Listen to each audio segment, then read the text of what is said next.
प्रिय विद्यार्थियों, पीएसपी महाविद्यालय के परिवार में आप सभी का हार्दिक अभिनंदन। जैसा कि हम पढ़ रहे थे सुदामा चरित खंड काव्य, थर्ड ईयर हिंदी साहित्य के प्रथम प्रश्न पत्र में संकलित है सुदामा चरित। सुदामा चरित नरोत्तम दास जी रचित है, एक खंड काव्य है जो आपके पाठ्यक्रम में संकलित है। इसके 11 भाग में पहले बना चुका हूं, आज अपन इस 12वें भाग पे चर्चा करेंगे। अंतिम जो पद्यांश अपन ने पढ़ा था उसमें सुदामा जो है वो द्वारका में श्री कृष्ण के भेंट के पश्चात वापस अपने गांव आ चुके हैं। अपने घर, अपने गांव की चमक दमक, सोने के बने भवन, संपन्नता, सुख संपत्ति देखकर उन्हें भरोसा नहीं होता है कि ये अपना ही गांव है या मैं मार्ग भटक गया हूं, किसी दूसरे गांव आ गया हूं। ऐसा संशय सुदामा के मन में होता है। उनकी जो पत्नी है सुबुद्धि, वो उन्हें समझाती है कि अपना ही घर है, अपना ही गांव है और श्री कृष्ण की कृपा से ही जो दरिद्रता थी वो दूर हो गई है, सारे दुख दूर हो गए हैं। दुख की जगह सुख का और दरिद्रता की जगह संपन्नता जो है वो दिखाई दे रही है। ये जो परिवर्तन हुआ, जो बदलाव हुआ, उसका जो श्रेय है वो श्री कृष्ण को जाता है। ये बात सुबुद्धि किसको समझा रही होती है? सुदामा को। सुदामा अपनी पत्नी को गहनों आभूषणों से भरा पाता है। जिस तरीके से दरिद्र हालत में वो छोड़ के गए थे, वापस आके देखते हैं तो पत्नी जो है वो श्रृंगारित नजर आती है, सारी सुख संपत्तियां नजर आती है, घर में दास दासियां नजर आते हैं, द्वार पर सोने की छड़ी लिए द्वारपाल खड़ा होता है। ये सारा दृश्य सुदामा ने देखा है। अब पत्नी जो है वो उनको स्नान आदि कराती है, उपटन लगाती है और द्वारका से पैदल ही आए हैं तो बहुत थकान लगी होगी, तो उनका श्रम जो है वो दूर करने का प्रयास कर रही होती है। यहाँ तक की बातचीत अपन पहले वाले वीडियो में कर चुके हैं। अब सुदामा और सुबुद्धि जो है वो अपने संपन्न और सुख संपत्ति की अवस्था में होते हैं। अब उन दोनों के बीच में क्या वार्तालाप होता है या आगे क्या होता है वो अपन आज के सेशन में पढ़ेंगे। तो वहीं से बात शुरू करते हैं। तो ले आए सुती स्नान करी, सुधी सुगंध सब लाई, पूजी गौरी सुहाग हित, प्रीति सहित सुख पाई। प्रीति, प्रीति का मतलब आपको यहां समझना है प्रेम। प्रीति का मतलब प्रेम। गौरी, गौरी का मतलब क्या होता है? गौरी यानी पार्वती। तो सुदामा की जो पत्नी है सुबुद्धि, वो सुदामा से आज्ञा लेकर स्नान के लिए जाती है और स्नान आदि करके पुनः वापस सुगंधित जो पदार्थ होते हैं वो अपने शरीर पर छिटकती है और निवृत्त होकर सारे कार्यों से वापस आती है। फिर आने के बाद अपने सुहाग यानी पति के हितार्थ, सुहाग के हित हेतु गौरी की पूजा यानी पार्वती की पूजा करती है और प्रेम सहित पूजा अर्चना करती है ताकि उसमें अपने पति के हित का उद्देश्य होता है। तो इन दो पंक्तियों में ये कहा गया है कि पति से आज्ञा लेके सुबुद्धि स्नान आदि करके नए वस्त्र धारण करके आती है और अपने प्रेम और सुख और पति के हित के लिए गौरी पूजा करती है। अब गौरी पूजा करने के बाद में क्या हुआ तो आगे देखिएगा। शट रस विविध प्रकार के भोजन रचे बनाए, कंचन थार मंगाए के तामे धरे रचाए। कंचन थार, कंचन, कंचन का मतलब क्या होता है? सोना, स्वर्ण। कंचन यानी स्वर्ण। शट रस, शट रस का मतलब क्या होता है? 6 रस। शट यानी 6। अब सुबुद्धि जो है वो 6 रसों के युक्त विविध प्रकार के भोजन जो है वो किसके लिए तैयार करवाती है? सुदामा के लिए। और कंचन थार यानी सोने यानी स्वर्ण की थाली में वो भोजन उनको परोसा गया है। अब पूजा इत्यादि से निवृत्त हो चुकी है सुबुद्धि।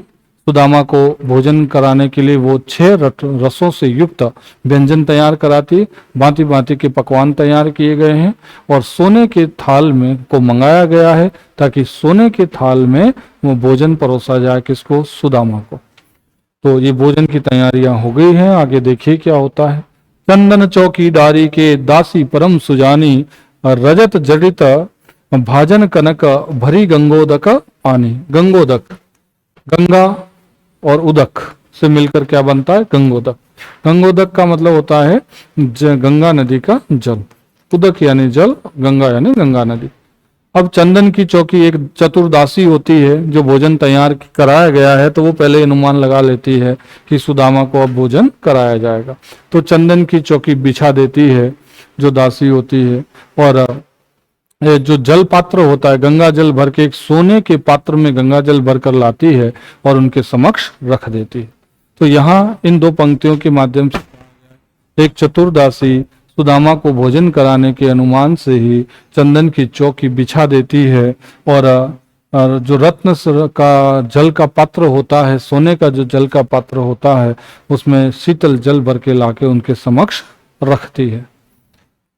आगे क्या होता है, तो जल भाजन तापर धरो सुधी सुगंधी जल पूरी, रक्षा धान समेत सो जल प्रकाश भरपूरी। रक्षा दान का मतलब ये होता है कि जल का जो पात्र होता है, उस जल के पात्र को रखने के लिए जो स्थान है उसे क्या कहा जाता है, रक्षा पात्र। यानी जल का लोटा नीचे न रखकर एक पात्र होता है उसके ऊपर रखा गया है। अब वो जल भर के तुरंत ही लाए गए हैं।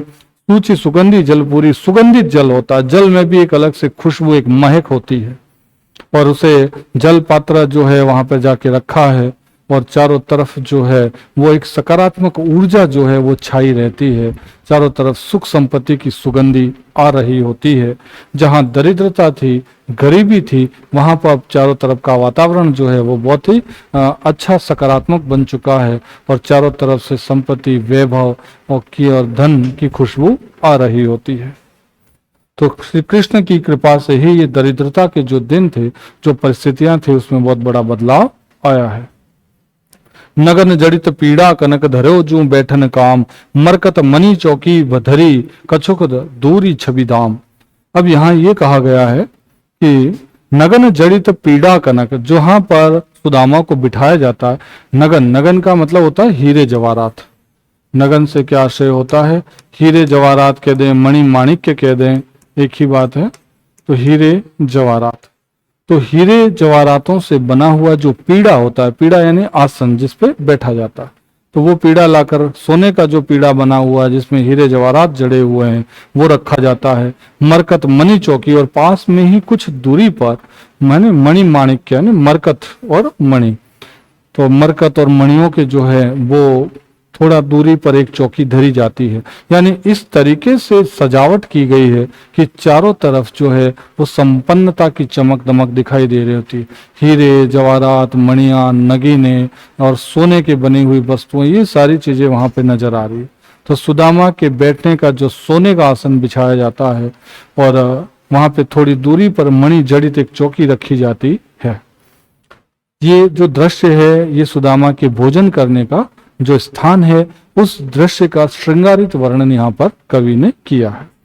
चौकी गई मंगाए के पग धोवन को पात, मणि पादुका विचित्र अति धरी सलील के साथ।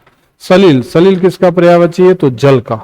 सलील से आशय क्या होता है, जल होता है। अब चौकी मंगाई गई है, चौकी बिछाई गई है, और सुदामा के पांव धोने का पात्र भी उस चौकी के पास में धरा गया है, जहां पे वो अपने पांव धो सकते हैं। मणि पादुका, और पास में उनकी पादुकाएं, यानी पांवों में जो जूते पहने हैं उसे क्या कहते हैं, पादुका। और पास में पादुकाएं जो रखी हैं वो भी विचित्र प्रकार की मणियों से जड़ी हुई पादुकाएं रखी गई है, और जो शीतल जल है वो उसके पास में सुदामा के पास लाकर रखा गया है। तो एक तरीके से हमारी आंखों के सामने एक ऐसा दृश्य उपस्थित हो जाता है कि सुदामा जो है वो सोने के आसन पे बैठे हैं, पास में हीरे जवाहरातों की जड़ी चौकी रखी है, पांव धोने के लिए शीतल जल रखा गया है, और जो उनकी पादुकाएं हैं वो भी विचित्र भांति भांति प्रकार की मणियों से जड़ी हुई नजर आ रही होती। देखिए जैसे ही कृष्ण कृपा का जो परिणाम है वो कितना बेहतरीन तरीके से यहाँ पे कवि ने रखा है। एक छोटी से छोटी बात को भी बहुत बढ़िया से सजा कर प्रस्तुत किया गया है, और जिसमें जो आकर्षण, चमक दमक वो पूरी तरह से नजर आ रही है। तो जहां दरिद्रता थी, जहां गरीबी थी, जहां पे किसी प्रकार के दूर दूर तक कोई सुख की कल्पना नहीं कर सकता था, कोई धन की कल्पना नहीं कर सकता था, कोई मणि माणिक के हीरे जवाहरातों की कल्पना नहीं कर सकता था, वहां पर कृष्ण कृपा से देखिएगा कितना बड़ा परिवर्तन नजर आता है। लोगों की जो कल्पनाएं थे उससे कहीं गुना अधिक जो है वो परिवर्तन देखने को मिलता है। और सुदामा कृष्ण से जब वापस आने की आज्ञा ले रहे थे तब मन ही मन जो सोच रहे थे कि जाते समय ये कैसा कठोर मेरा मित्र है जो जाते समय मेरे हाथ में कुछ भी नहीं रख रहा होता है। अब सुदामा के मनोभाव देखिएगा कि जैसी सोच उनकी उस समय थी ठीक उसका विपरीत जब यहाँ आए हैं तो उन्हें देखने को चारों तरफ नजर आ रहा होता है। चलिए भोजन अब कीजिए कयो दास मृदुभाखी, उठे विप्र सानंद कही धन्य धन्य हरि साखी। यहाँ पर हरि, हरि का आशय है श्री कृष्ण से। हरि के संबोधन जो है वो किसको दिया गया है? श्री कृष्ण को दिया गया है। क्या कहा गया है तो देखिए, चलिए भोजन अब कीजिए कयो दास मृदुभाखी। दास का मतलब सेवक, कि जो सेवक या दास है उन्होंने सुदामा को मृदु बड़े मीठे वचनों में विनम्रता के साथ कहा है। और क्या कहा है कि चलिए अब आप भोजन ग्रहण कीजिए, क्योंकि सारी तैयारियां हो चुकी थी। तो दास बहुत मधुर मीठे या कोमल वचनों के साथ विनम्रता के साथ किससे कह रहा है? सुदामा से कह रहा है। और क्या कह रहा है कि अब आप चल के भोजन ग्रहण कीजिए। उठे विप्र सानंद कही, सानंद यानी आनंद सहित। विप्र का मतलब ब्राह्मण, और यहाँ पे ब्राह्मण कौन है? तो सुदामा। तो बड़े आनंद के साथ, आनंद की अनुभूति जो है वो किसको हो रही होती है? सुदामा को। और उस दास के कहे हुए वचनों को सुनकर आनंद के साथ कौन उठता है? सुदामा उठते हैं। और उठते ही वो क्या मन ही मन किसको धन्य धन्य कह रहे होते हैं? श्री कृष्ण को धन्यवाद देते हैं कि आपकी कृपा से जो कुछ आज मैं सुख भोग रहा हूं ये सारी आपकी कृपा का ही परिणाम होता है। तो उसका पूरा श्रेय और धन्यवाद किसका अदा कर रहे होते हैं? श्री कृष्ण का। कि वाकई में ऐसा सखा जो जिसे यथार्थ में एक मित्र कहा जा सकता है, और वो मित्र कौन है? श्री कृष्ण है। तो अपने मित्र का धन्यवाद जो है वो अदा कर रहे होते हैं सुदामा। वसन उतारे जाए के धोवन चरण सरोज, चौकी पे छवि देत यूं जनु तनु धरे मनोज। मनोज, मनोज से क्या आशय है यहाँ? मनोज का मतलब होता है कामदेव।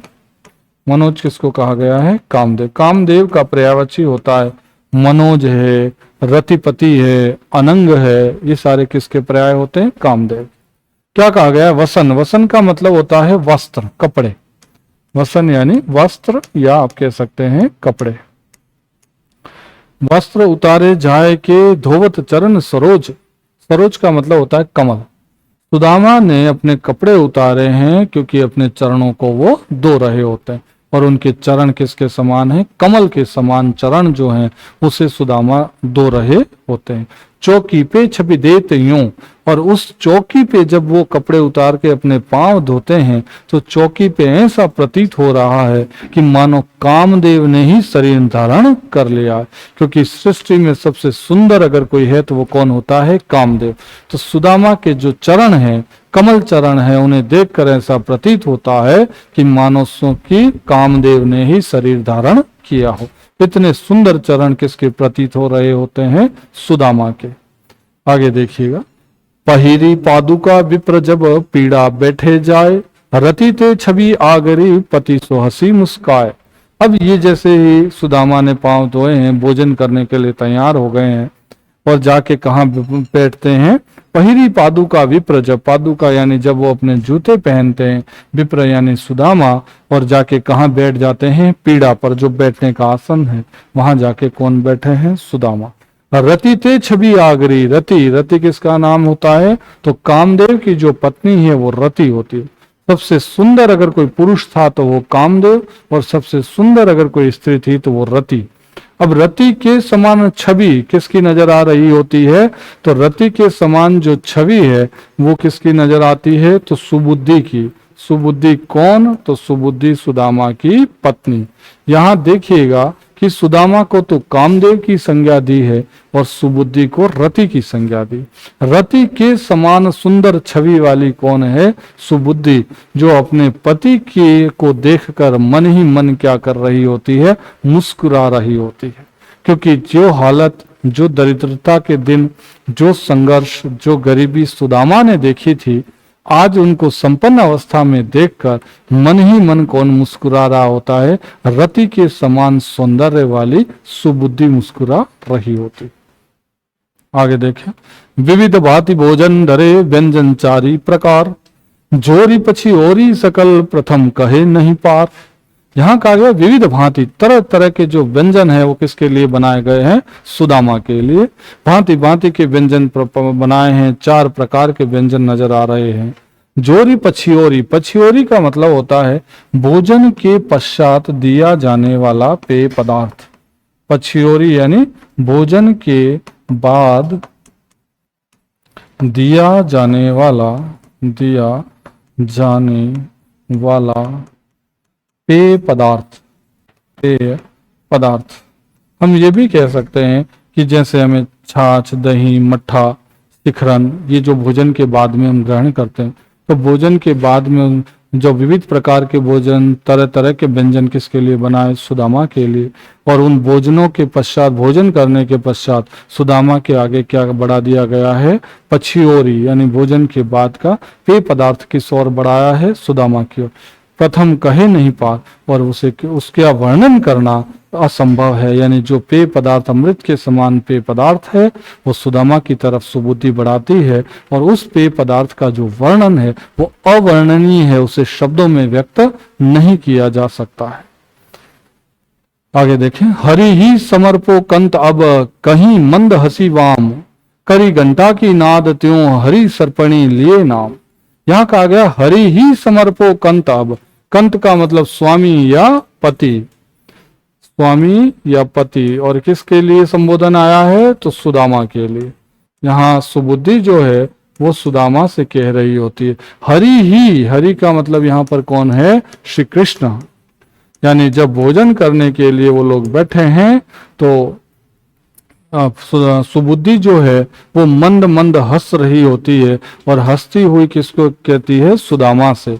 क्या कह रही है कि अब आप भोजन ग्रहण करने से पूर्व भगवान को भोग लगाइए, यानी श्री कृष्ण को भोग लगाइए। और कहते ही सुदामा जो है वो घंटे की ध्वनि करते हैं, और जो भोजन है वो पहला निवाला किसे समर्पित करते हैं, श्री कृष्ण को या भगवान को समर्पित करते हैं। यानी भगवान का भोग घंटे की ध्वनि के साथ में निकाला गया है। आगे देखिए, तो देखो भोजन करने से पहले यहाँ हमें एक और बात समझ आती है कि भोजन करने से पहले भोग किसके लिए निकालना चाहिए, भगवान के लिए। और भगवान के लिए भोग निकालने के बाद हमें भोजन ग्रहण करना चाहिए।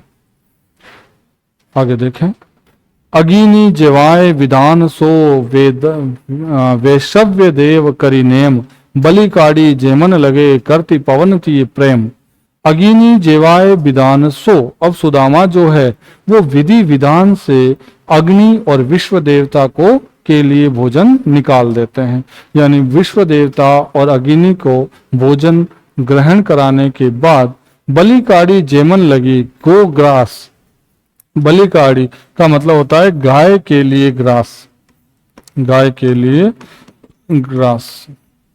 तो सुदामा ने भोजन ग्रहण करने से पहले तो भगवान को भोग लगाया, फिर उन्होंने अग्नि देवता को भोग लगाया, फिर उन्होंने विश्व देवता को भोग लगाया विधि विधान से, और फिर गाय के लिए निवाला उन्होंने निकाला, और उसके बाद में वो प्रेम से भोजन करने लगते हैं।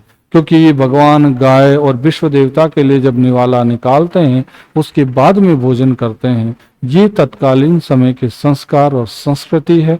और वाकई में आध्यात्मिक दृष्टि से देखा जाए तो भोजन ग्रहण करने से पूर्व देवता और गाय के लिए निवाला निकालना शुभ है। आगे देखिएगा, बार बार पूछती यह लीजिए जो रुचि होए, कृष्ण कृपा पूरन सबे अबे परोसो सोए। अब क्या कह रही है, बार बार पूछती, कौन पूछ रही होती है, तो सुबुद्धि। सुबुद्धि किससे पूछ रही होती है, तो सुदामा से।